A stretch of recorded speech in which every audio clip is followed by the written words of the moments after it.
Jonathan Abrams, our celebrated guest, someone I'm really, really excited about having on, is indeed in the building. Let's bring him up from Grantland, who's just been writing killer features all year. Jonathan Abrams. Hey, what's up, guys? How you doing, man? Hey, hey. Excellent, excellent. It's a beautiful day out here in New York. We finally got a couple in a row. Nice. Yeah, it's I'm down in DC. It's been nice for about a week now, just getting in the 3 weeks we have each year before it just becomes sweltering and uncomfortable. It's nice.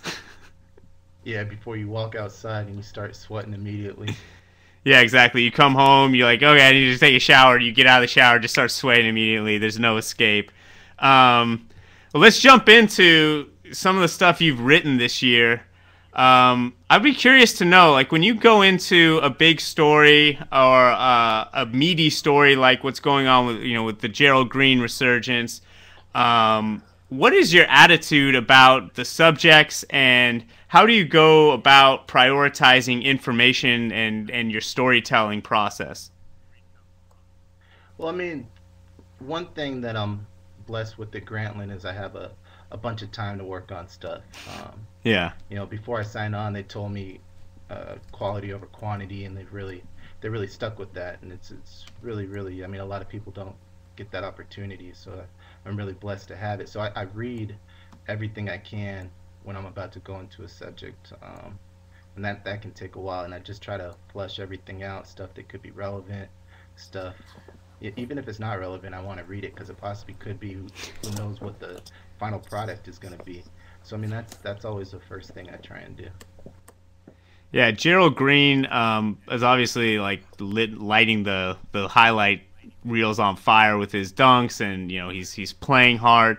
I thought one thing that was really interesting was the sort of broken basketball childhood he had in terms of receiving fitful kinds of coaching and not really ever seeming to be on a team in the sense of a team that like you can grow on. How do you think that his childhood, not personally, but as a basketball player, impacted his transition to the league?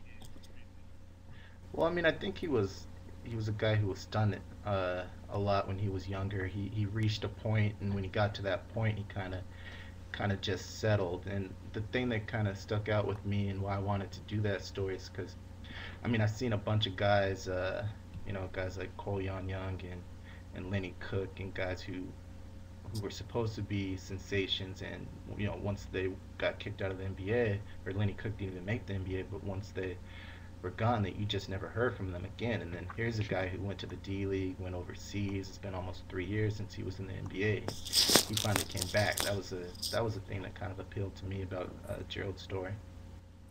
Yeah, I had no idea that he was, he'd been playing in Russia and had actually traveled to Siberia. I mean, was there any good anecdotes about being over there that you left on the cutting room floor?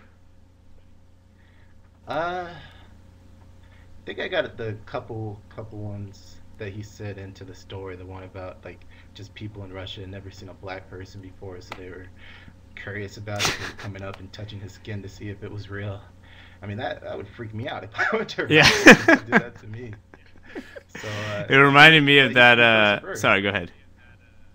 No, I was just gonna say, he fought through it, and he's back now. Some may not consider the Nets to be the NBA, but he's on his way. Well, he's certainly going to get a decent deal. I mean, a guy who runs the wing like he does, can make open threes, and works hard defensively.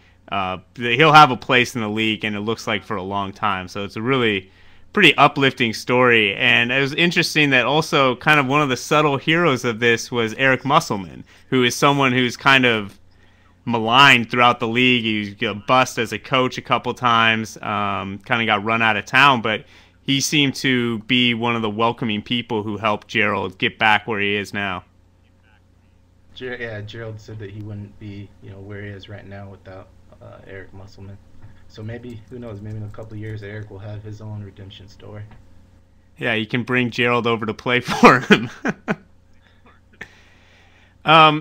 I'm curious with Gerald in regards to the one and done rules. Do you think that that's like one of the background of why a lot of people think that age restrictions would be a good thing was to give kids like Gerald a chance to play in a program before he comes to the NBA. I'm a little bit more ambivalent than that. I think that college programs are up and down and certainly not a wholesale solution to those sorts of issues. Where do you think that that would have any impact for a kid like Gerald?